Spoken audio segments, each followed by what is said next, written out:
Okay, तो okay बेटा। तो बच्चों वैसे तो मैं आप लोगों के कहने पर ऑफलाइन में ही रिकॉर्डिंग करवा रहा था, लेकिन उसमें जब क्लिप्स बनती थी, आपस में जुड़ती थी, तो कुछ कट जाता था, फिर आप लोगों को प्रॉब्लम होती थी। बीच में कल के वीडियो में तो जब क्लिप जुड़ी तो पहली क्लिप दूसरे पर चली गई, दूसरी क्लिप पहले आ गई, सब उल्टा पुल्टा हो गया। तो मैं फिर से, जैसे पहले आप लोगों के लेक्चर्स में अलग से रिकॉर्ड करता था, मैं फिर से अलग से रिकॉर्ड कर रहा हूं। आज हम लोग रिएक्शन मैकेनिज्म का फर्स्ट लेक्चर पढ़ेंगे। सेकंड लेक्चर अपलोड हो गया है, उसको थोड़ा आगे पीछे करके देख लीजिएगा, वो समझ में आ जाएगा। तो आज हम लोग रिएक्शन मैकेनिज्म का लेक्चर नंबर बेटा 1 देखेंगे। और इस लेक्चर में बेटा मैंने कुछ बेसिक बातें बच्चों को बताई हैं। आइए बेटा कुछ बेसिक बातें देखते हैं।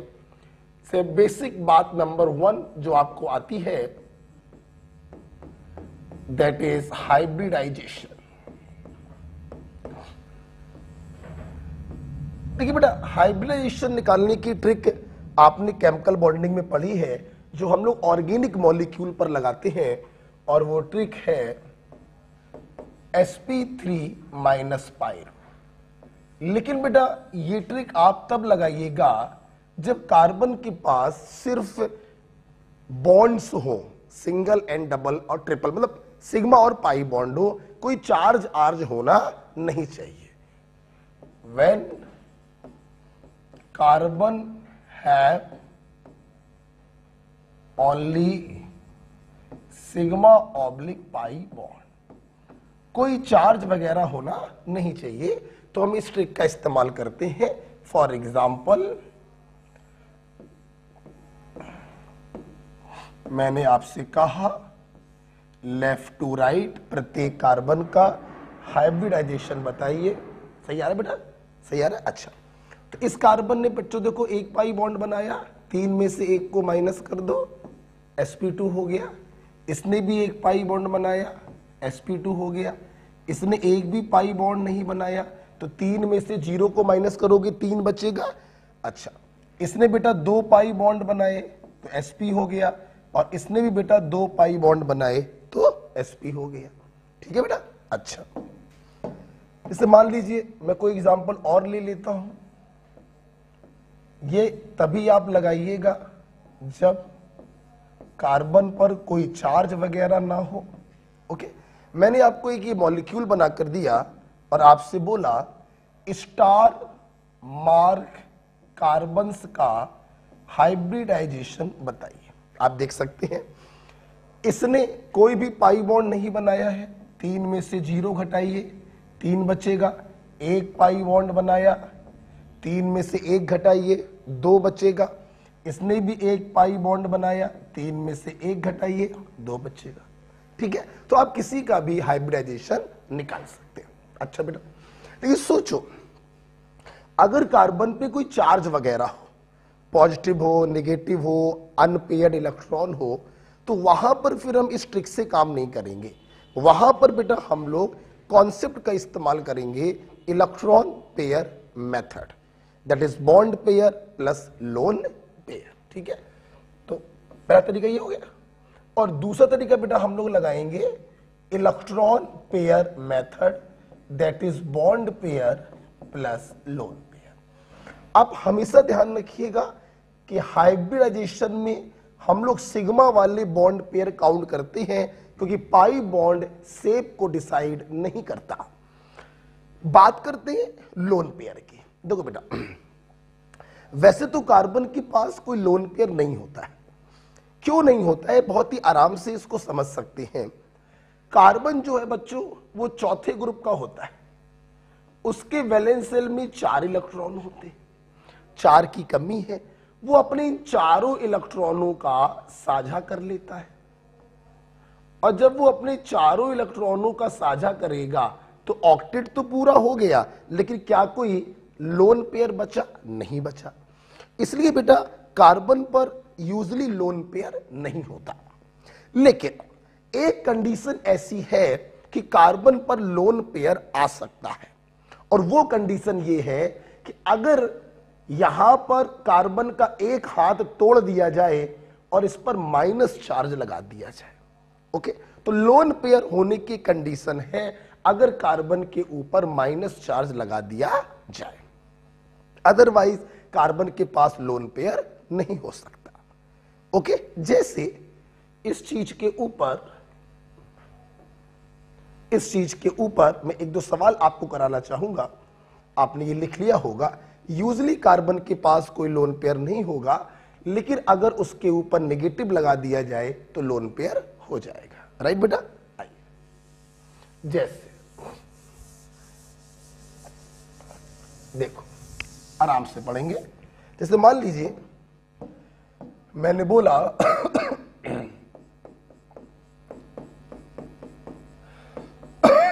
ये दिया, ये दिया,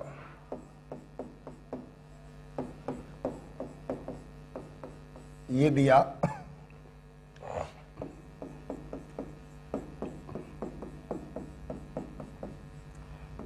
ये दिया। मैंने पूछा जिन पर चार्ज है या जिन पर अनपेयर्ड इलेक्ट्रॉन है उनका हाइब्रिडाइजेशन बताइए। यहां पर sp3 माइनस पाई रूल नहीं लगेगा।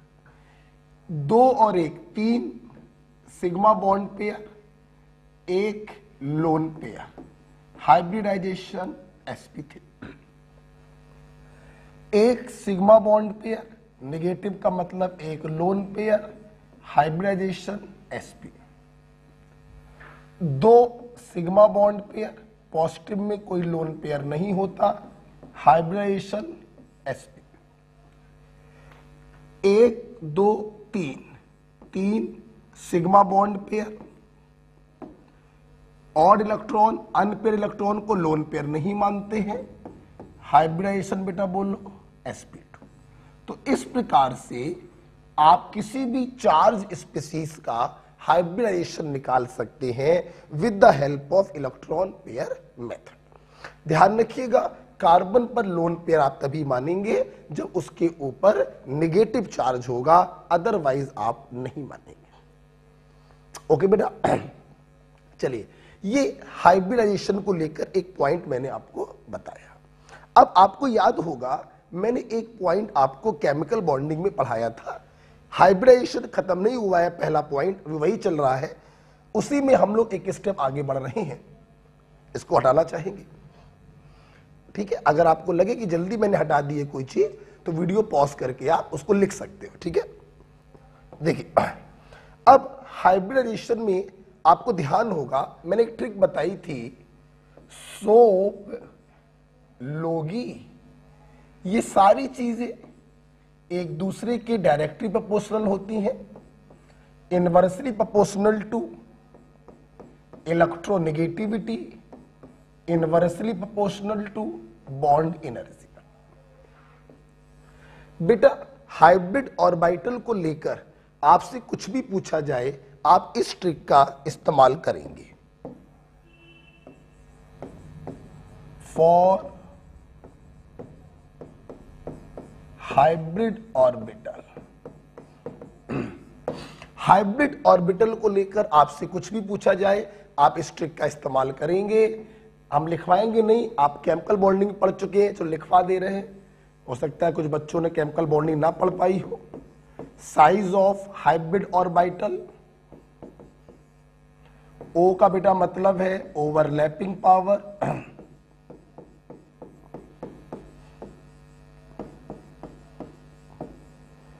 पी का बेटा मतलब है परसेंटेज पी कैरेक्टर, एल का मतलब है लेंथ, बॉन्ड लेंथ, ईएन का मतलब है इलेक्ट्रोनेगेटिविटी और बी का मतलब है बॉन्ड एनर्जी। कभी भी हाइब्रिड ऑर्बिटल को लेके कुछ भी पूछा जाए आप सबसे पहले निकालेंगे percent P character. Percent P character जितना ज्यादा होगा हाइब्रिड ऑर्बिटल का साइज उतना ज्यादा होगा, ओवरलैपिंग पावर उतनी ज्यादा होगी, इलेक्ट्रोनेगेटिविटी उतनी कम होगी। ढेर सारे क्वेश्चन केमिकल बॉन्डिंग में करा रखे। यहां पे सबसे महत्वपूर्ण पॉइंट है इलेक्ट्रोनेगेटिविटी के ऊपर। ध्यान दीजिए, एक ही एग्जांपल कराएंगे बस। लिख लिया आपने? तो परसेंट पी कैरेक्टर जितना ज्यादा होगा इलेक्ट्रोनेगेटिविटी उतनी कम होगी। ये सबसे ज्यादा इंपॉर्टेंट पॉइंट है for reaction mechanism point of view. Okay, इसको लिख लीजिएगा। इसके बाद एक एग्जांपल कराना चाहेंगे।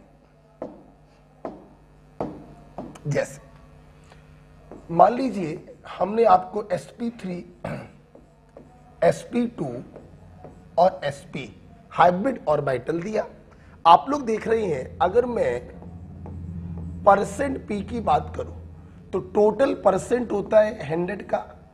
टोटल आदमी कितने हैं? 4। इसके 4 हिस्से किए, 3 हिस्से आपने p को दे दिए, तो p का परसेंट आ गया 75%। टोटल परसेंट होता है 100 का, टोटल आदमी है 3 और p के आदमी है 2, तो p का परसेंट आएगा 66.6, जिसको हमने 67 लिख दिया है। 100 के 2 हिस्से किए, 1 हिस्सा p का है। हमारे स्टूडेंट देख सकते हैं कि sp3 से sp की तरफ जाने पर परसेंट पी कैरेक्टर घट रहा है, तो इलेक्ट्रोनेगेटिविटी बढ़ेगी। मतलब sp हाइब्रिड ऑर्बिटल जो होता है वो सबसे ज्यादा इलेक्ट्रोनेगेटिव होता है। आप इसको किसी के साथ भी जोड़ोगे ये हमेशा इलेक्ट्रॉनों को विड्रॉ करेगा, क्योंकि इलेक्ट्रोनेगेटिविटी का मतलब है इलेक्ट्रॉनों को घसीटने की ताकत। मतलब this is a totally electron withdrawing group.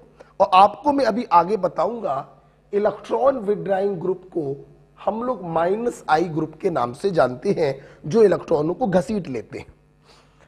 sp3 का इलेक्ट्रोनेगेटिविटी सबसे कम।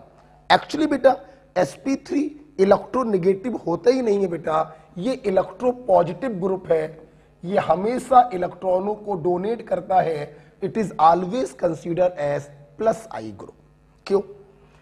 sp3 को तुम किसी के साथ भी जोड़ दो तो सामने वाला इलेक्ट्रॉन घसीटेगा। तो क्या मैं ये नहीं कह सकता कि सामने वाले ने इलेक्ट्रॉन घसीटा, या मैं ये बोलूं कि sp3 ने इलेक्ट्रॉनों को डोनेट किया। मतलब sp3 is electron donating group, बोले तो +I ग्रुप। बात करें sp2, बेटा sp2 जो है वो -I भी हो सकता है, +I भी हो सकता है। ये डिपेंड करता है कि किसके साथ जुड़ा है। इलेक्ट्रॉन विड्राइंग भी हो सकता है अगर इसके साथ जोड़ोगे, और इलेक्ट्रॉन डोनेटिंग भी हो सकता है अगर इसके साथ जोड़ोगे। ठीक है, जैसे इसके ऊपर एक मैं अच्छा सा एग्जाम्पल भी आपको कराना चाहूंगा। ध्यान रखिएगा sp का इलेक्ट्रोनेगेटिविटी सबसे ज्यादा होता है, इसकी -I पावर सबसे ज्यादा, या यूं कहिए it is totally -I, it is totally +I, और ये दोनों की तरह काम कर सकता है। जैसे यहां पर एक क्वेश्चन आ गया, सवाल देखिएगा। ये बेंजीन था, हमने बेंजीन पर CH3 लगाया और एक बार हमने बेंजीन पर एसिटिलिनिक ग्रुप को लगाया, और एग्जामिनर ने आपसे पूछा इन दोनों स्ट्रक्चर्स में बताइए बेंजीन कैसे काम करेगा, इलेक्ट्रॉन विड्राइंग -I या इलेक्ट्रॉन डोनेटिंग +I। देखिए यहां पर बेंजीन का ये जो कार्बन है ये sp2 है, और ये जिससे जुड़ा है वो sp3 है। आपने sp3 -pi रूल लगा दिया क्योंकि सिर्फ सिग्मा और पाई बॉन्ड बना है। sp2 is more electronegative than sp3, इलेक्ट्रॉनों को घसीटेगा। मतलब यहां पर बेंजीन इलेक्ट्रॉन घसीट रहा, इलेक्ट्रॉन विड्राइंग है, तो benzene is a -I group. यहां पर देखिए बेंजीन का ये कार्बन तो sp2 ही है, लेकिन जिससे जुड़ा हुआ है वो sp हो गया। अब sp इज मोर इलेक्ट्रोनेगेटिव, तो sp ने इलेक्ट्रॉन घसीटा, मतलब बेंजीन ने इलेक्ट्रॉन डोनेट किया, so it is a +I group. बोलो बेटा। तो इस प्रकार से सोप लोगी के ऊपर ये एक बहुत ही प्यारा पॉइंट था, इलेक्ट्रोनेगेटिविटी के बिहाफ पर सबसे प्यारा पॉइंट था। ओके बेटा, आइए। तो फर्स्ट पॉइंट मैंने आपको बेसिक लेक्चर में पढ़ाया about hybridization and about electronegativity of different hybrid orbital. sp is purely minus I, sp3 is purely plus I, sp2 दोनों की तरह बिहेव करेंगे। Okay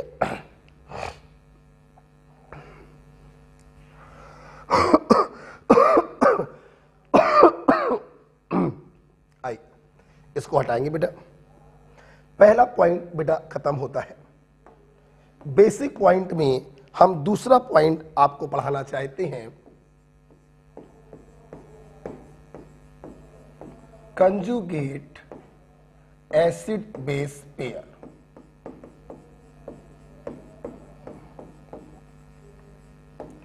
conjugate acid base pair. देखिए, जैसे मान लीजिए हमने आपके सामने कोई एग्जाम्पल दिया HCO3 माइनस।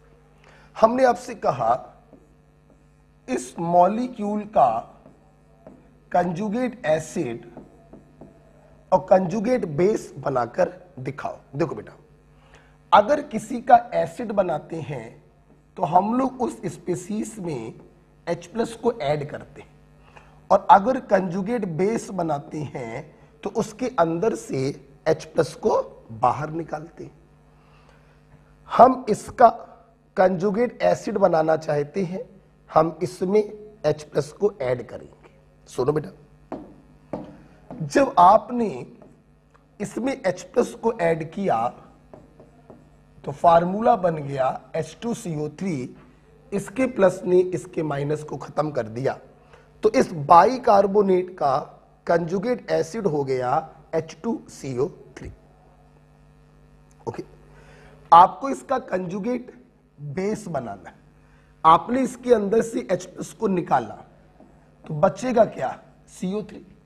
एक माइनस तो पहले से था, प्लस निकलने पर एक माइनस और आ गया। This is the conjugate base. तो अगर किसी स्पीशीज का कंजुगेट एसिड बनाना है तो हम H+ को ऐड करते हैं, कंजुगेट बेस बनाना है हम H+ को बाहर निकालते हैं। ठीक है, जैसे आप बताएंगे। मैंने आपको दिया ये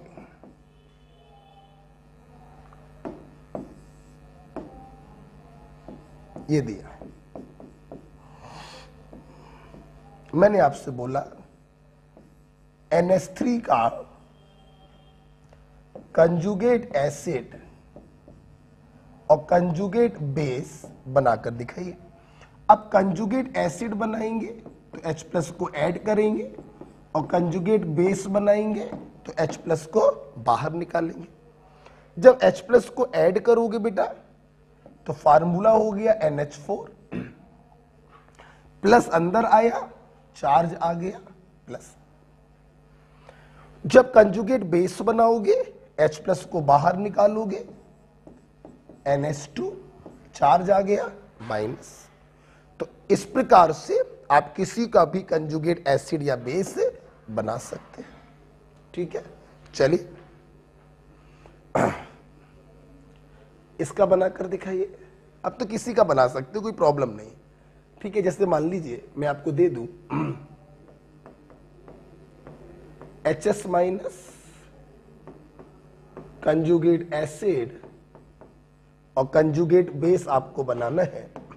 बताइए, कंजुगेट एसिड बनाएंगे, H+ को ऐड करेंगे, कंजुगेट बेस बनाएंगे, H+ को बाहर निकालेंगे। ठीक है, ऐड करिए, कंजुगेट एसिड H2S होगा, कंजुगेट बेस S-2 होगा।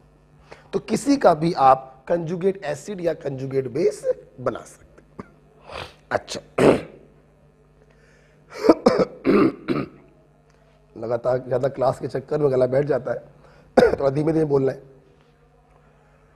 ओके, अब देखिए बेटा, यहां पर मैं आपको एक चीज और बताना चाहूंगा। ध्यान दीजिए, इतना लिख लिया होगा। ठीक, लिख लिया होगा। एसिड बेस बनाना आप सीख गया। अच्छा, अब देखें, जैसे ये कोई स्पीसीज है, कोई स्पीसीज, एक बात ध्यान रखना, बनाने को आप किसी भी स्पीसीज का कंजुगेट एसिड भी बना सकते हो, कंजुगेट बेस भी बना सकते हो, कुछ भी बना सकते हो। परंतु मान लो हमने आपको जो स्पीसीज दिया ये बेसिक है, मान लो, तो हम लोग इसका क्या बनाते हैं, कंजुगेट एसिड। हम लोग हमेशा अपोजिट पार्टनर बनाने का प्रयास करते हैं, वही हमारे काम का होता है। हमारे पास मान लो कोई आदमी है, इसका नेचर क्या है, एसिडिक, तो हम लोग इसका क्या बनाते हैं, कंजुगेट बेस। आप सोच रहे होंगे कि हम लोग अपोजिट चीज ही क्यों बनाते हैं, बहुत आसान है समझना। बेस का काम होता है प्रोटॉन को एक्सेप्ट करना, बेस का मेन नेचर है प्रोटॉन को एक्सेप्ट करना, और कंजुगेट एसिड बनाने के लिए हम करवाते भी क्या है, प्रोटॉन को एक्सेप्ट करवाते। तो बेस की टेंडेंसी होती है प्रोटॉन को एक्सेप्ट करने की, और जब ये प्रोटॉन एक्सेप्ट करेगा तो अल्टीमेटली किसमें बदलेगा, कंजुगेट एसिड में बदलेगा। सिमिलरली एसिड का टेंडेंसी होता है प्रोटॉन को बाहर निकालने की, और जब आप कंजुगेट बेस बनाओगे तो वास्तव में आप प्रोटॉन को क्या करोगे, बाहर निकालोगे। इसलिए बेस हमेशा कंजुगेट एसिड बनाने का प्रयास करता है, और एसिड हमेशा कंजुगेट बेस बनाने का प्रयास करता है। ठीक, अब सुनना, एक बात ध्यान रखना, पेरेंटल मॉलिक्यूल और कंजुगेट पार्टनर, इनकी स्ट्रेंथ में इनवर्स का रिलेशन होता है। बोलो किसका, इनवर्स का।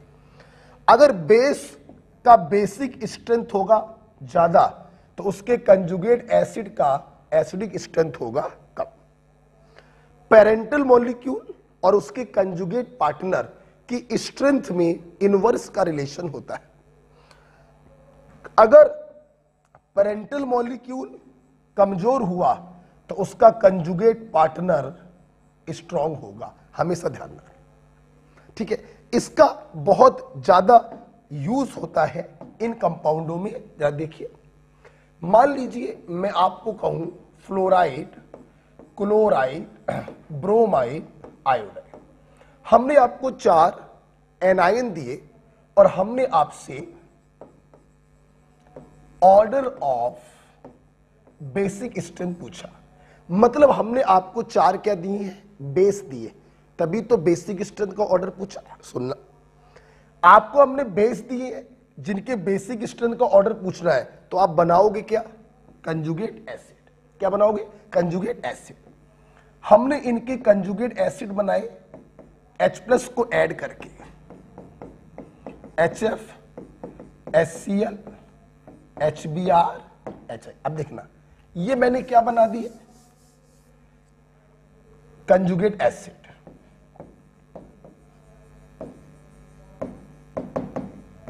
सब लोग समझेंगे।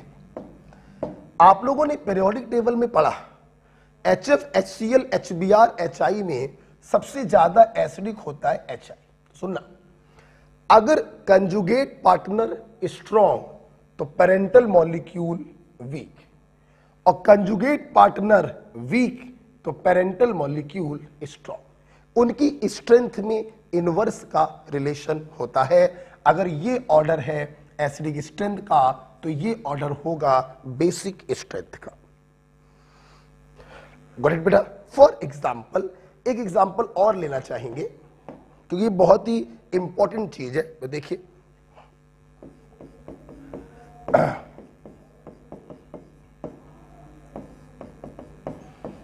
हमने फिर से पूछा ऑर्डर ऑफ बेसिक स्ट्रेंथ, मतलब ये सारे के सारे मैंने आपको बेस दिए हैं, तो आप इन सब के कंजुगेट एसिड बनाएंगे H+ को ऐड करा के, CH4, NH3, वाटर और HF, और यहां से आप पता करिए ऑर्डर ऑफ एसिडिक स्ट्रेंथ। देखिए, अगेन बेटा पीरियोडिक टेबल की बात है, किसी पीरियड में लेफ्ट टू राइट चलने पर जैसे जैसे सेंटर एटम की इलेक्ट्रोनेगेटिविटी बढ़ती जाती है वैसे वैसे उसकी एसिडिक स्ट्रेंथ भी बढ़ती जाती है। तो HF सबसे स्ट्रॉन्ग एसिड, तो पेरेंटल बेस सबसे वीक। अगर कंजुगेट एसिड सबसे वीक तो पेरेंटल बेस सबसे स्ट्रॉन्ग। तो अगर ये ऑर्डर है एसिडिक स्ट्रेंथ का तो ये ऑर्डर होगा बेसिक स्ट्रेंथ का। ओके बेटा, अच्छा हो सकता है कुछ बच्चों को ये चीज ना मालूम हो, ये चीज बेटा पढ़ाई है पेरियोडिक टेबल में। अगर आपको ये चीज नहीं मालूम है कि ऑर्डर मैंने कैसे बनाया, तो ये बेटा मैंने पेरियोडिक टेबल में पढ़ाया। हो सकता है अब कुछ बच्चों ने पेरियोडिक टेबल ना पढ़ा हो। सुनिए बेटा, जिस आप अपनी कॉपी के जिस पेज पर ये दो एग्जाम्पल आप लिख रहे हैं, उसी पेज के हाशिए पर आइए मैं आपको एक पॉइंट पढ़ा देता हूं जो पीरियोडिक टेबल में मैंने पढ़ाया था। उसी के हाशिए पर लिखेंगे, right.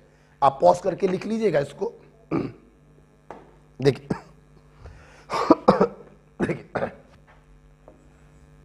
Acidic strength of hydride.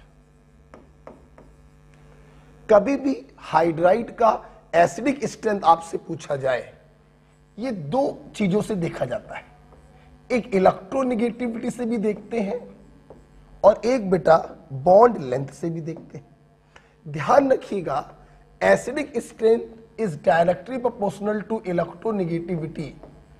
अगर जो एलिमेंट दिए हैं वो एक ही पीरियड के हैं, और acidic strength is directly proportional to bond length अगर जो एलिमेंट दिए गए हैं वो एक ही ग्रुप के।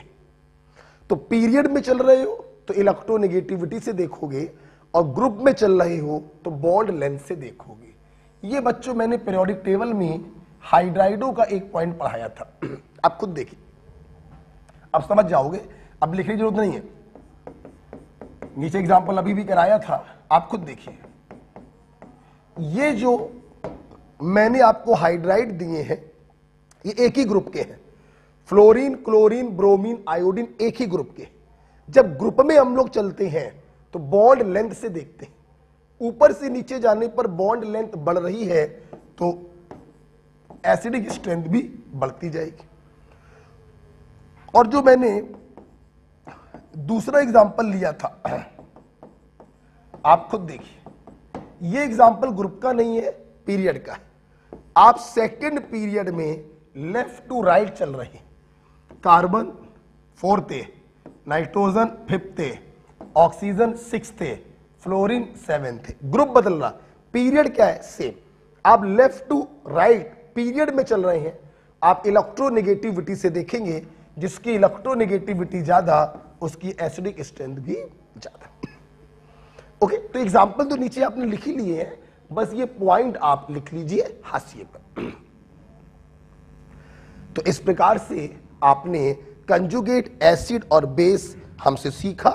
एसिड बनाना है हम H+ को ऐड करेंगे, और बेस बनाना है हम H+ को बाहर निकालेंगे। दोनों की स्ट्रेंथ में इनवर्स का रिलेशन होता है। ओके, दूसरा पॉइंट बेटा खत्म होता है, मैं हटाना चाहूंगा इसको। तीसरा बेटा पॉइंट, बेसिक बातों में मैं आपको थोड़ा सा डाइपोल मूवमेंट पढ़ाना चाहूंगा, जो आप लोग केमिकल बॉन्डिंग में पढ़ चुके हैं। अच्छा बेटा, कहीं मैं बोलना भूल ना जाऊं, सुन लीजिए। रिएक्शन मैकेनिज्म अगर अच्छे से करना चाहते हो, दो बातें ध्यान रखिए। पहली बात तो ये, आपको घर पर खूब इसकी प्रैक्टिस करनी पड़ेगी, और रिएक्शन मैकेनिज्म में अगर कमांड आ गया तो आपका ऑर्गेनिक बेटा समझो आपकी कमांड हो गया। और दूसरी बात, रिएक्शन मैकेनिज्म में कहीं कहीं पर केमिकल बॉन्डिंग का यूज होता है। अगर आपने केमिकल बॉन्डिंग नहीं पढ़ा है तो प्लीज उसको एक लेक्चर पीछे का पढ़ लीजिए, ठीक है। आइए, डाइपोल मूवमेंट देखिए बेटा, आपको मालूम है जब डिफरेंट एटम के बीच में बॉन्ड होता है तो जिस एटम का इलेक्ट्रोनेगेटिविटी ज्यादा होगा वो इलेक्ट्रॉनों को घसीटेगा, उस पे पार्शियल नेगेटिव आएगा और दूसरे पर पार्शियल पॉजिटिव आएगा। मान लिया बी का इलेक्ट्रोनेगेटिविटी ए से ज्यादा है, तो बी ने इलेक्ट्रॉनों को घसीटा, बी पे पार्शियल नेगेटिव, ए पर पार्शियल पॉजिटिव आया और इस प्रकार से आप देख सकते हैं एक डाइपोल क्रिएट हो गया। बोलो बेटा क्या क्रिएट हो गया? एक डाइपोल। इस डाइपोल का मैग्नीट्यूड, जिसे आप डाइपोल मूवमेंट कहते हैं, वो होता है दोनों में से किसी एक चार्ज को ले लो, क्योंकि मैग्नीट्यूड तो सेम होगा, बी पर जितना निगेटिव होगा ए पर उतना पॉजिटिव होगा। किसी एक चार्ज को ले लो और बॉन्ड लेंथ से मल्टीप्लाई कर दो। This is magnitude of dipole movement. हमारी केमिस्ट्री में बच्चों, हम केमिकल बॉन्डिंग में आपको सिखा चुके हैं कि डाइपोल मूवमेंट की डायरेक्शन होती है +2 माइनस। बेटा बोलो क्या होती है? +2 माइनस। फिजिक्स में उल्टी होती होगी, हमारी केमिस्ट्री में +2 माइनस होती है। अच्छा, आप लोगों ने केमिकल बॉन्डिंग में एक चीज और देखी थी कि डाइपोल मूवमेंट के आधार पर मॉलिक्यूल दो प्रकार के होते हैं, नॉन पोलर और polar molecule. Non polar molecule वो होते हैं जिनका नेट डाइपोल मूवमेंट 0 होता है, और पोलर मॉलिक्यूल वो होते हैं जिनका नेट डाइपोल मूवमेंट 0 नहीं होता है। तो जिनका नेट डाइपोल मूवमेंट 0 है वो आपके नॉन पोलर होते हैं, और जिनका 0 नहीं है वो पोलर होते हैं। तो अब मैं अपने छात्रों को इस डाइपोल मूवमेंट में ऑर्गेनिक को लेकर 2-3 पॉइंट बताना चाहूंगा। जैसे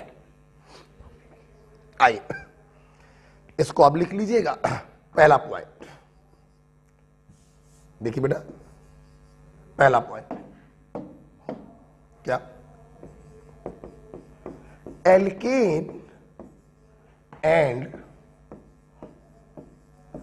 अनब्रांच्ड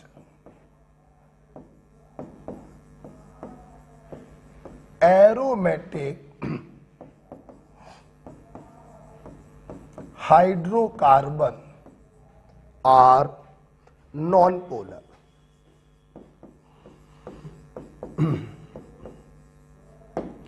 एल्केन और unbranch aromatic hydrocarbon are non polar. मैं क्या कहना चाहता हूं, देखिए बेटा,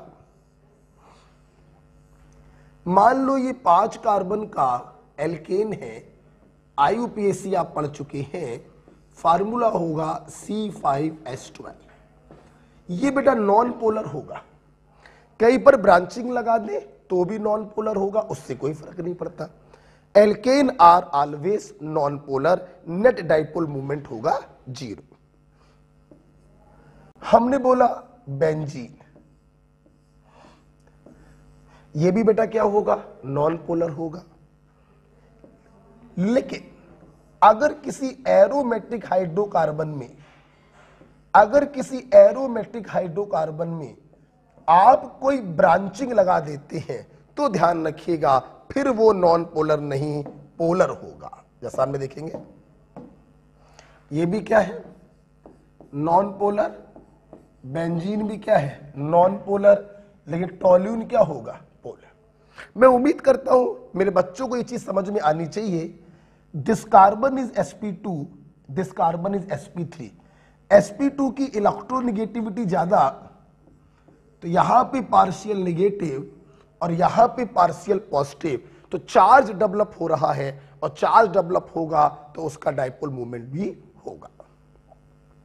तो alkane are non polar, but aromatic hydrocarbon में अनब्रांच नॉन पोलर, लेकिन ब्रांच होगा तो पोलर। ओके बेटा, तो पहला पॉइंट है about dipole movement, alkane and unbranch aromatic hydrocarbon are non polar. दूसरा बेटा पॉइंट में पढ़ाना चाहूंगा सिमिट्रिकल।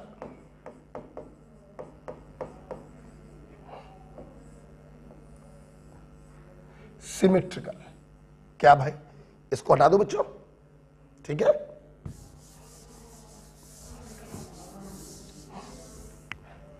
सिमेट्रिकल मेरे सामने, symmetrical alkyne and symmetrical trans alkene are non polar. Net dipole movement 0।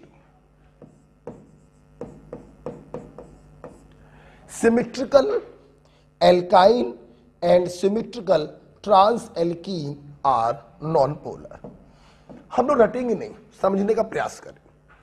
सबसे पहले मैं आपको यह बता दूं, सिमेट्रिकल का मतलब होता है जिसको 20 से काटने पर दो बराबर भागों में डिवाइड हो जाए। हम लोग बच्चों पीओएस नहीं देख रहे हैं कि इसका मिरर इमेज ये हो, नहीं, हम पीओएस नहीं देख रहे हैं। हम बस इतना देखते हैं कि 20 से काटे तो जितना भाग यहां पर हो उतना भाग यहां पर हो, बराबर बराबर टुकड़ों में टूट जाए। हमें पीओएस से मतलब नहीं, हमने ये दिया। आप देखिए सिमेट्रिकल 20 से काटो, दो बराबर भागों में कट रहा, यस, डाइपोल मूवमेंट 0 होगा। अब सवाल ये 0 क्यों होगा, खुद सीखिए। ये sp है, sp3, sp वाले ने इलेक्ट्रॉन घसीटा, partial negative partial positive, dipole movement की डायरेक्शन +2-। इलेक्ट्रॉन घसीटेगा, sp है चूंकि, sp की इलेक्ट्रोनेगेटिविटी ज्यादा, sp3 की कम, डायरेक्शन होगी +2-। देखिए बेटा, एल्काइन होने से दोनों के दोनों जो डाइपोल मूवमेंट है, हम लोग बॉन्ड मूवमेंट कहते हैं, केमिकल बॉन्डिंग अगर पढ़ा हो आपने, अपोजिट ओरिएंट हो गए, एक दूसरे को कैंसिल करने के लिए तैयार बैठे। और सिमेट्रिकल होने के कारण इनके डाइपोल मूवमेंट का मैग्नीट्यूड क्या हो गया, सेम। तो सिमेट्रिकल होने से फायदा ये मिलता है कि ये दोनों एक दूसरे को 100% कैंसिल कर देते हैं और नेट डाइपोल मूवमेंट 0 हो जाता है और मॉलिक्यूल आपका नॉन पोलर हो जाता है। ओके, लेकिन सोचो बेटा, सोचो,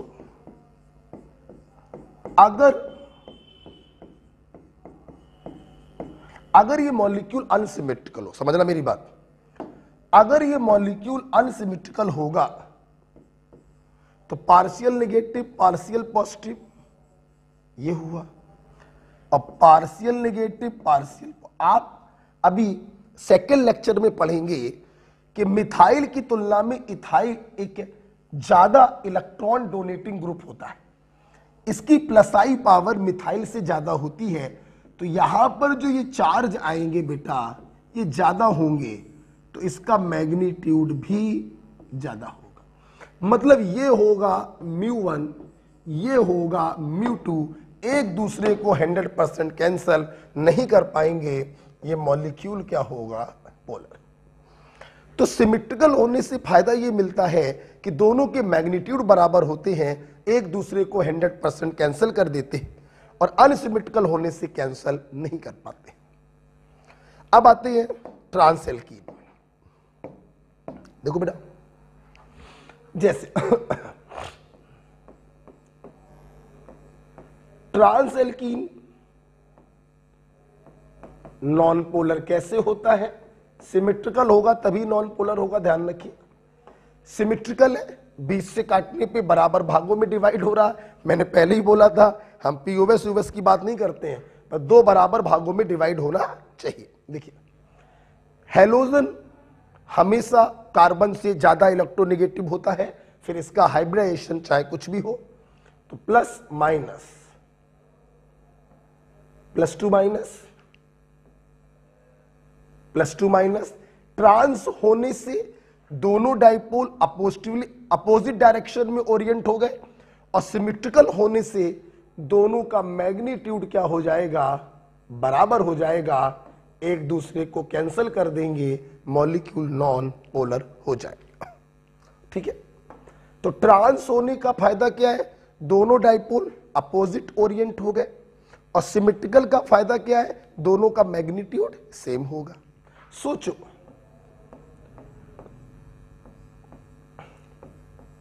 अगर ये सिमेट्रिकल ना हो, ये देखिए अगर ये सिमेट्रिकल नहीं होगा तो +2 अपोजिट तो ओरिएंट होंगे लेकिन मैग्नीट्यूड सेम नहीं होगा।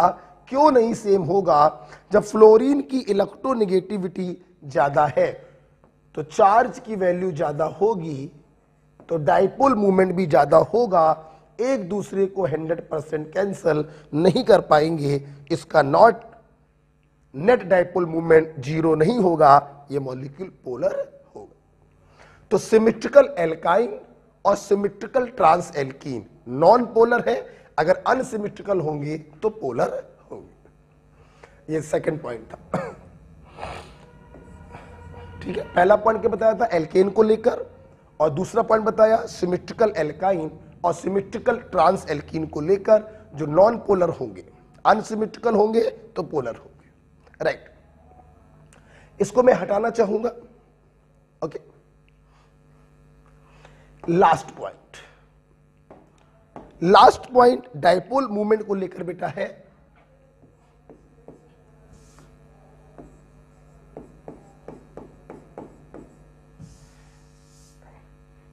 इन di substituted benzene. Dipole movement in di substituted benzene, अब हम लोग इसको देखना चाहेंगे। देखिए बेटा, डाई सब्स्टिट्यूटेड बेंजीन जैसा कि आपने आइसोमेरिज्म में पढ़ा होगा, इसके 3 आइसोमर होते हैं। इसके 3 आइसोमर होते हैं, अगर आपको याद हो, ऑर्थो, मेटा और पैरा।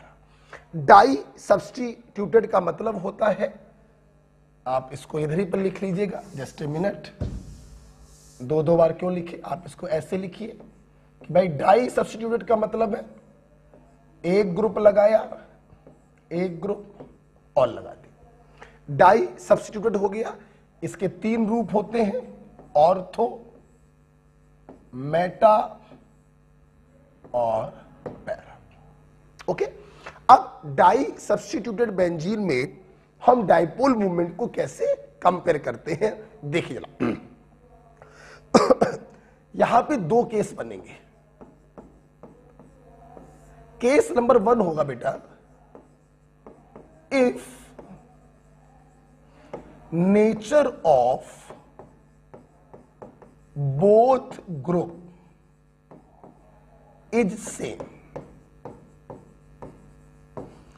दोनों ग्रुपों का बच्चों नेचर क्या हो, सेम।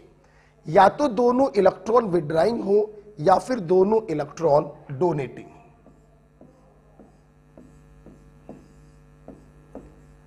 या तो दोनों इलेक्ट्रॉन विड्राइंग हो या फिर दोनों इलेक्ट्रॉन डोनेटिंग। अगर दोनों ग्रुपों का नेचर बेटा सेम है तो हमेशा ध्यान रखना ऑर्थो का डाइपोल मूवमेंट सबसे ज्यादा होगा और पैरा का डाइपोल मूवमेंट सबसे कम होगा। क्यों होगा अभी दिखाएंगे। एक बात यहां पर ध्यान देने योग्य ये भी है कि पैरा का डाइपोल मूवमेंट ना सिर्फ सबसे कम होगा बल्कि कुछ सरकमफ्रेंसेस में ये 0 भी हो सकता है, मे बी 0। ध्यान रखना, नॉट ऑलवेज, कभी कभी क्या हो सकता है 0 भी हो सकता है। If nature of both group is same, both are either electron withdrawing और बोथ आर इलेक्ट्रॉन डोनेटिंग, तो दोनों ग्रुपों ऑर्थो सबसे ज्यादा, पैरा सबसे कम। अच्छा सोचो बेटा, सोचो अगर दोनों ग्रुप सेम हो जाए, ClCl, OH, NH2, अगर ग्रुप सेम हो जाए तो नेचर तो सेम होना ही होना है। जब सेम ग्रुप लगे होते हैं तो नेचर क्या देख रहे हैं यार, फिर तो नेचर सेम हो नहीं होना है ना। तो इसलिए फॉर एग्जाम्पल समझेंगे, एक एग्जाम्पल ले रहे हैं, इसे मान लो मैंने एग्जाम्पल लिया ऑर्थो डाई। अब बेटा जब ग्रुप है सेम हो गए तो नेचर तो सेम हो नहीं होना है, और अगर नेचर सेम है तो ऑर्थो का डाइपोल मूवमेंट सबसे ज्यादा होगा, मेटा का उससे कम होगा, और पैरा का सबसे कम होगा। ठीक, अब सवाल ये उठ रहा था कि गुरुजी ऐसा क्यों हो रहा है। बहुत ही आसान है, इसको समझना बहुत ही आसान है, ऑर्डर तो आपका यही बनेगा। ठीक है, समझना बेटा बहुत ही आसान है इस चीज को। आप देखिए, chlorine is more electronegative, +2 minus, +2 minus, +2 minus, +2 minus, +2 minus, +2 minus. आप देखिए यहां पर जो दोनों वेक्टर है, मेरे पास दूसरा पेन नहीं है और सामने कोई बच्चा नहीं है वरना पेन ले लेता। ये जो दोनों वेक्टर हैं वो 60 डिग्री पर ओरिएंट है। यहां पे दोनों वेक्टर 120 पर हो गए और यहां पे दोनों वेक्टर 180 पर हो गए। यहां पे दोनों वेक्टर के बीच का एंगल 60 डिग्री अप्रॉक्स, यहां पर 120 डिग्री और यहां पर एंगल है 180 डिग्री। ऊपर अगर आपने लिख लिया हो तो मैं ऊपर रब करना चाहूंगा। ये तो लिख ही लिया होगा, हेडिंग तो डाल ही ली होगी। देखिए, आपने फिजिक्स में एक चीज पढ़ी होगी,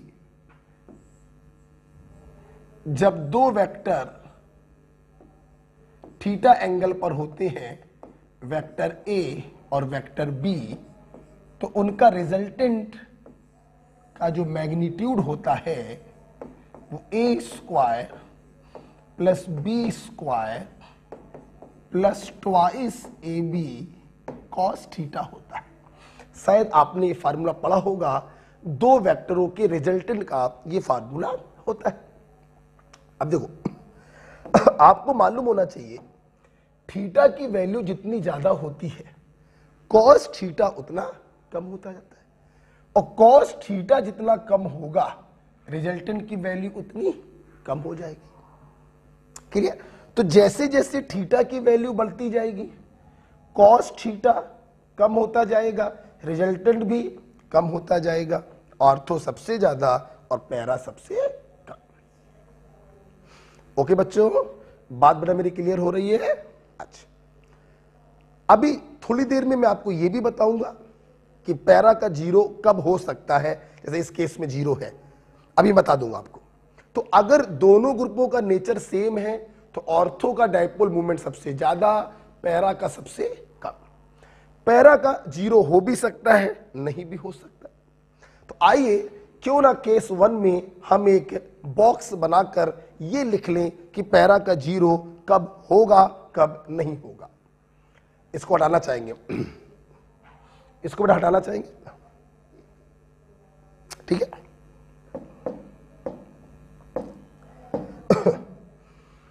एक आप बॉक्स बना लीजिए। ये थोड़ा सा रेक्टिफिकेशन वाला तरीका बता रहे हैं क्योंकि समझाते थे क्लास में पहले, अभी जरूरत नहीं है, तो रेक्टिफिकेशन वाला तरीका है। तरीका बेटा ये है कि भाई ये आपका डाई सब्स्टिट्यूटेड है, दोनों ग्रुप हमने जीजी लिख दिए, G1 G2 नहीं लिखा। जब ग्रुप सेम होंगे तो नेचर भी सेम होगा, इसलिए मैंने G1 G2 नहीं लिखा। अदरवाइज जी। दूसरी बात समझिए, पैरा का 0 हो भी तभी सकता है जब ना सिर्फ नेचर सेम हो बल्कि ग्रुप भी सेम हो। एग्जाम्पल समझना भाई, Cl -I, Br भी -I, Cl लगा ऊपर और नीचे लगा Cl तो 0 होने के चांस भी है, लेकिन Cl लगा दो और नीचे Br लगा दो तो 0 होने के चांस ही नहीं है। तो सबसे पहली बात कि पैरा का 0 तो हो तभी सकता है जब दोनों ग्रुप ना सिर्फ नेचर सेम हो बल्कि ग्रुप भी क्या हो, सेम। तो अब हमें ये देखना है कि किस ग्रुप के होने पर 0 होगा। अच्छा, हम लोग पैरा का डिस्कशन कर रहे हैं, तो जब पैरा का डिस्कशन कर रहे हैं तो इसको सीधे पैरा पे ही लगा देते हैं। ठीक है, देखिए बेटा, if G is monoatomic, monoatomic like fluorine, chlorine, bromine और बेटा बोलो iodine.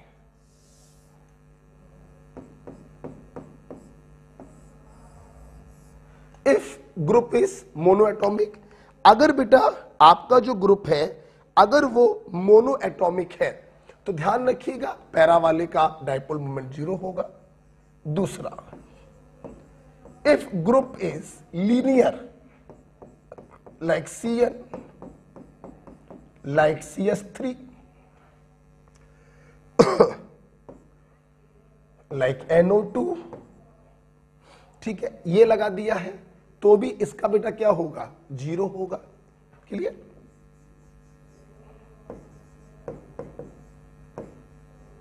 But if group are like this OH, OR, SH, NH2 having lone pair, ester, ऐसे ग्रुप अगर लगे हैं तो इनका डाइपोल मोमेंट 0 नहीं होगा।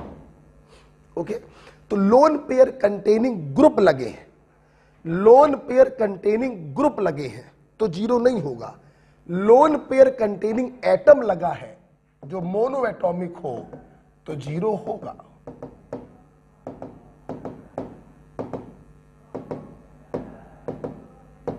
Okay, lone pair containing group लगे हैं तो 0 नहीं होगा।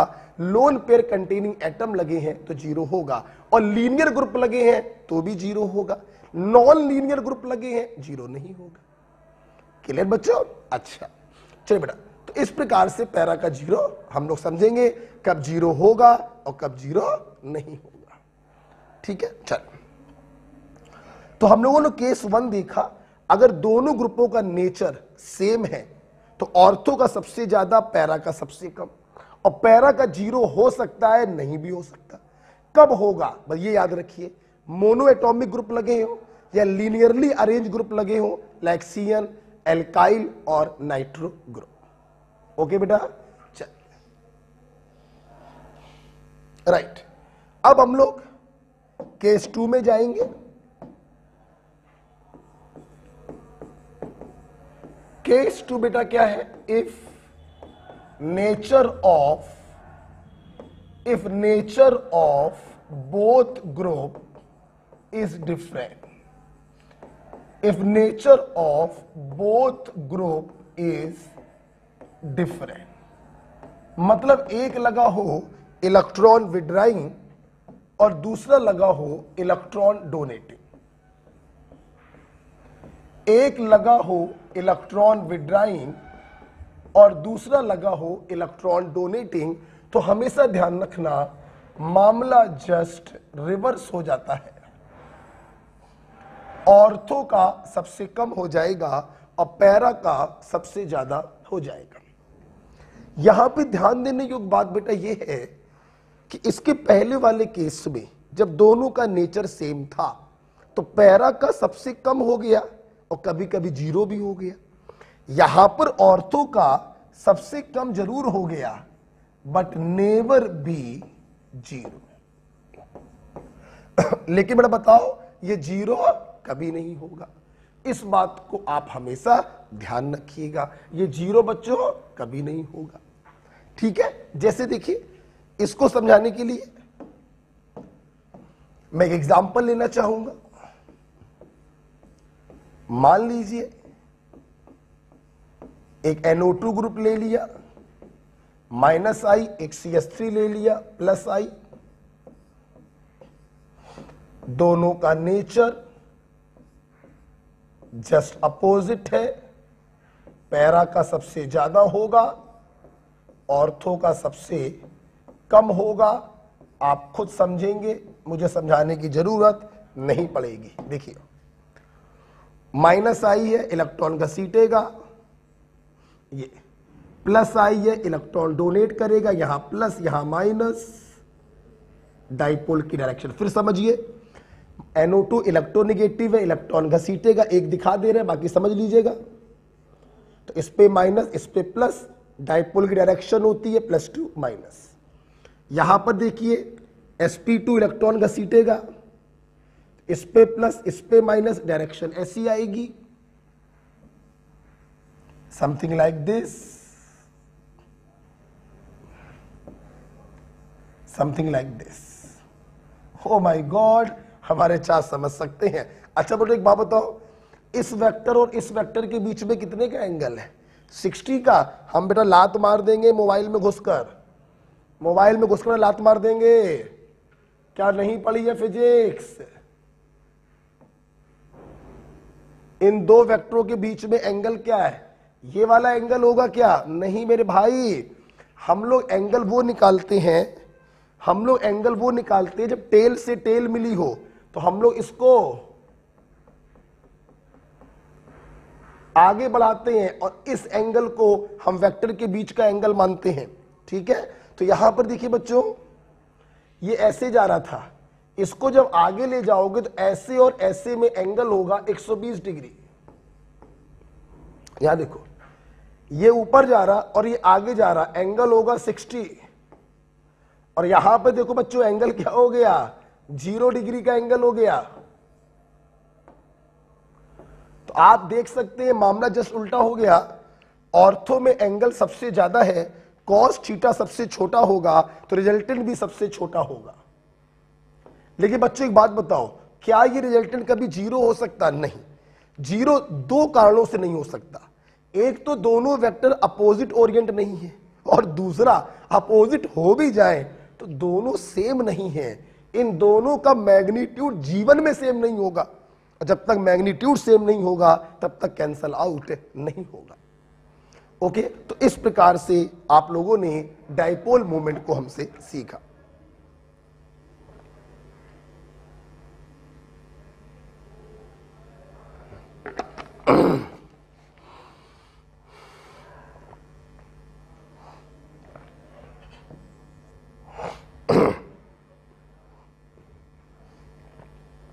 पूंछ से पूंछ मिलनी चाहिए तब एंगल मानते हैं।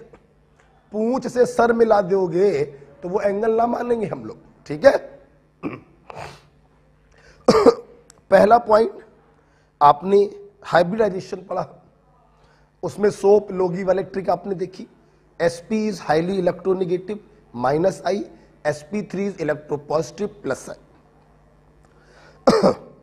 कंजुगेट एसिड बेस सीखे, दोनों की स्ट्रेंथ में इनवर्स का रिलेशन होता, आपने ये सीखा।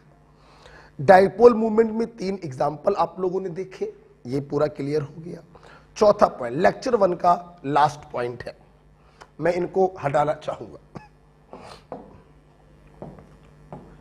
लेक्चर 1 का लास्ट पॉइंट है, शायद पॉइंट नंबर 4 है ये।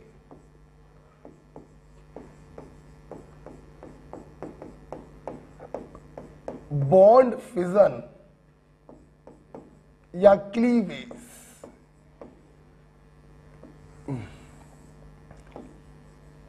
बॉन्ड फिजन या क्लीवेज। बच्चों सुनो, अभी मैंने लगभग आधे घंटे पहले या 45 मिनट पहले आपको बताया था कि कार्बन अपने चारों इलेक्ट्रॉनों का शेयरिंग करता है और 4 कोवेलेंट बॉन्ड बनाता है।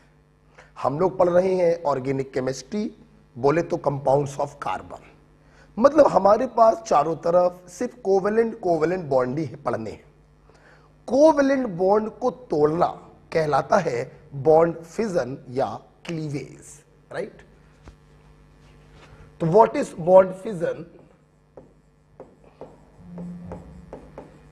Breaking of covalent bond. Breaking of covalent bond is called bond fission और क्लीवेज। मैं आपको बच्चों बताना चाहूंगा, हमारे ऑर्गेनिक में जो क्लीवेज है वो दो प्रकार का होता है, होमोलिसिस और हेट्रोलिसिस। देखिए बेटा, होमोलिसिस और हेट्रोलिसिस, देखो बेटा जैसे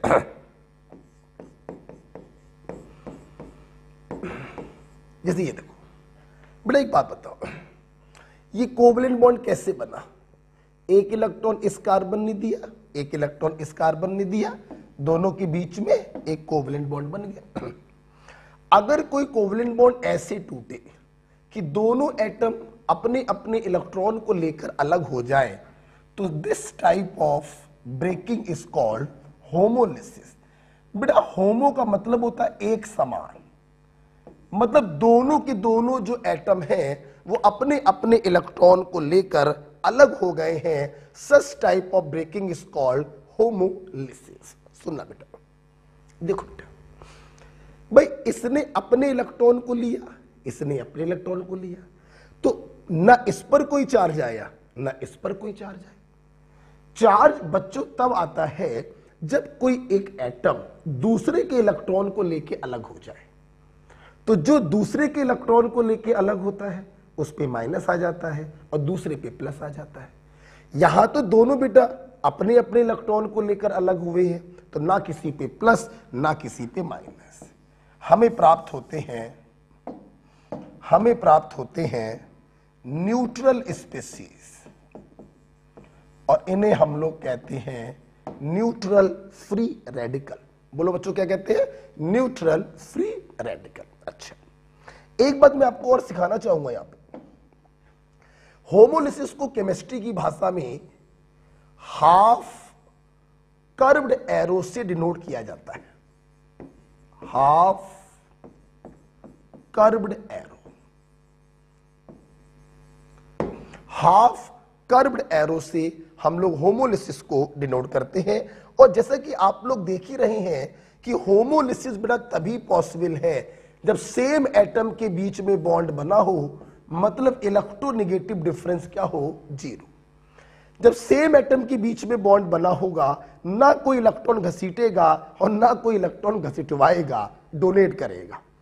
बॉन्ड पेयर बिल्कुल बीचों बीच में रखा है, दोनों एटम अपने अपने इलेक्ट्रॉन को लेकर अलग हो जाएंगे।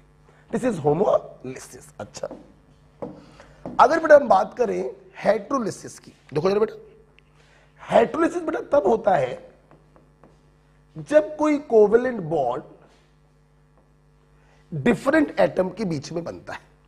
ठीक है, जब डिफरेंट एटम के बीच में बनेगा तो होगा क्या? जिसका इलेक्ट्रोनेगेटिविटी ज्यादा है वो दोनों इलेक्ट्रॉनों को लेकर अलग हो जाएगा। अच्छा, हेट्रोलिसिस को हमने ऐसे दिखा दिया। हम लोग हेट्रोलिसिस को ऐसे भी दिखाते, वहां पे हाफ कर्व्ड एरो, यहां पर फुल कर्व्ड एरो। और ये देखिए बच्चों क्या हुआ,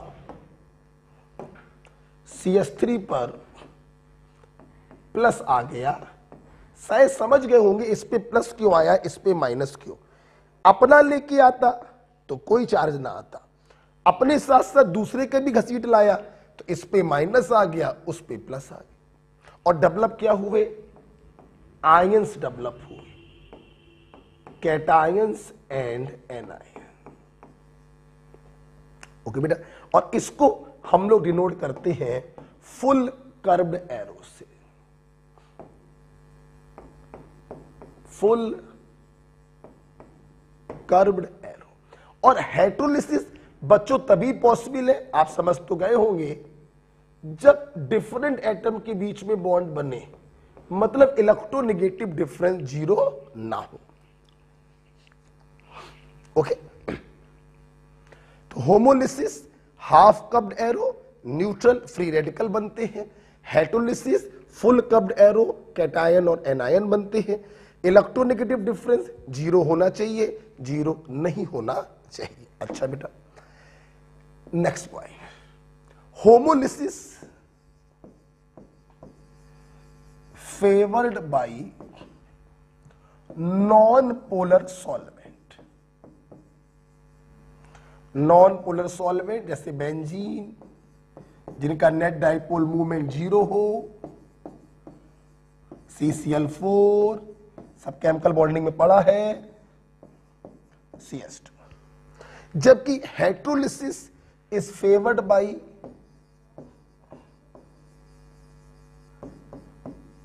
पोलर सॉल्वेंट, जिनका नेट डाइपोल मूवमेंट 0 ना हो, जैसे वाटर और alcohol. Just listen to me, इसमें एक पॉइंट और पढ़ाना है, जब वो ऊपर लिखेंगे, इस पूरे बोर्ड को मैं रब नहीं कर रहा हूं, मैं अभी इसको ऊपर लिखने जा रहा हूं, इसके बारे में कुछ बातें, favoured by non polar solvent, ठीक है। इसी को लेकर एक पॉइंट और लिखना चाहता हूं मैं ऊपर, क्या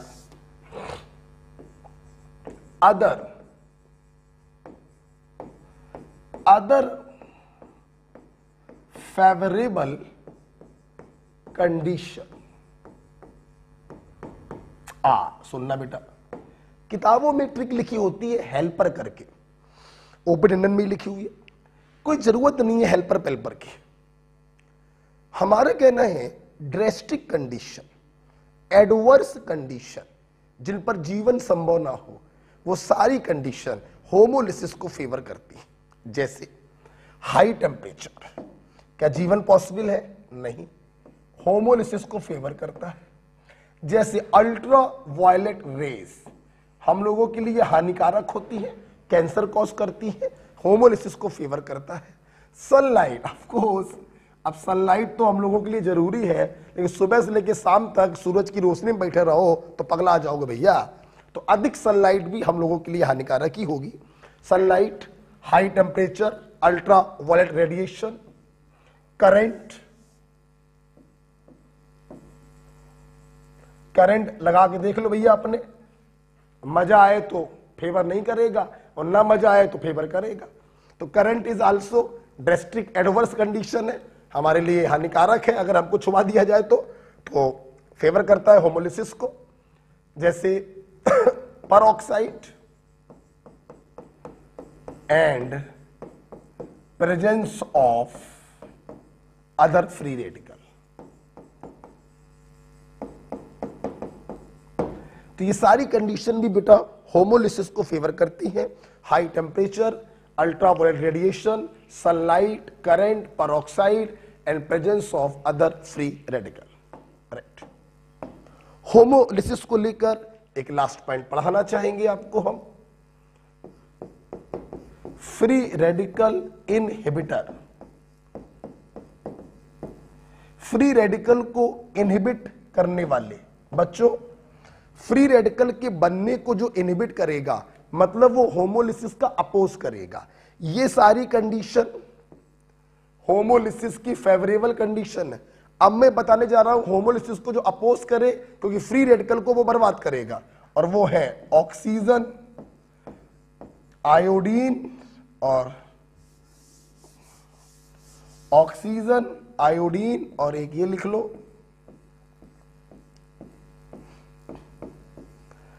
पैराबेंजोक्यूनो।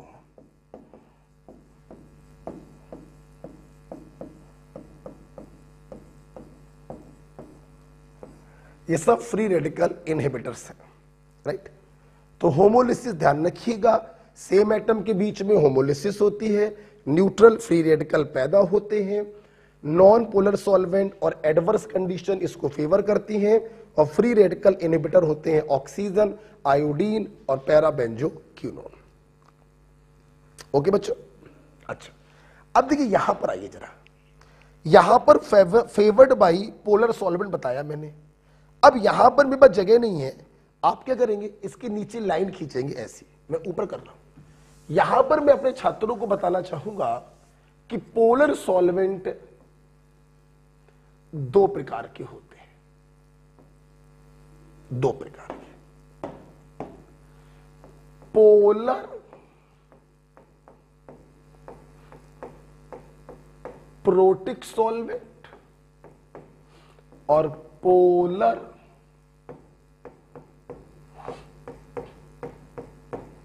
Aprotic solvent. ठीक, देखिए बेटा, मतलब पोलर का मतलब तो ये क्लियर ही है, डाइपोल मूवमेंट जीरो नहीं होना चाहिए, कुछ ना कुछ डाइपोल मूवमेंट होगा। प्रोटिक का मतलब होता है जो प्रोटॉन डोनेट कर सके। और बच्चों आप लोगों ने वॉल्यूमेट्रिक में हमसे पढ़ा, प्रोटॉन डोनेट करते हैं जिनके पास H electronegative atom like oxygen से जुड़ा हो, वही H प्रोटॉन के रूप में बाहर निकल पाएगा। तो इसलिए पोलर प्रोटिक के एग्जाम्पल क्या है? वाटर, एल्कोहल और एसिड। ठीक है बेटा, पोलर है क्योंकि नेट डाइपोल मूवमेंट 0 नहीं है, और हाइड्रोजन इलेक्ट्रोनेगेटिव ऑक्सीजन से लगा है इसलिए प्रोटिक है। तो पोलर प्रोटिक सॉल्वेंट। ठीक, पोलर ए प्रोटिक का बेटा मतलब क्या है कि पोलर होने चाहिए और O से H नहीं होना चाहिए, जैसे एसीटोन,